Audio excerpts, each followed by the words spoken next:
আসসালামু আলাইকুম, কেমন আছেন সবাই? আজ আপনাদের সাথে একটি সবজি রেসিপি শেয়ার করছি। প্রথমে আমি তেলে জিরা, তেজপাতা আর শুকনো মরিচ দিয়ে দিয়েছি। তারপরে দিয়ে দিলাম পেঁয়াজ কুচি। পেঁয়াজটাকে একটু হালকা ভেজে আমি দিয়ে দিলাম হলুদের গুঁড়া,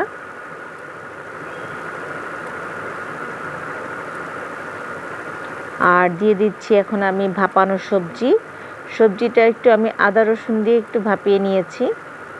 দিয়ে দিচ্ছি ম্যাগি মশলা আর স্বাদ মতো লবণ। আমি সব কিছু মিশিয়ে সবজিটাকে ঢেকে দিব।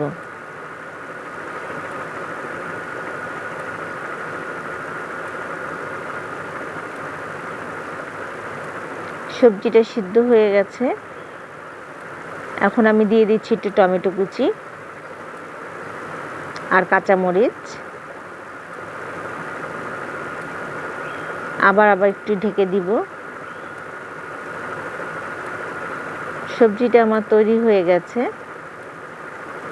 রুটি ভাতের সাথে এই সবজিটা খেতে অনেক মজা।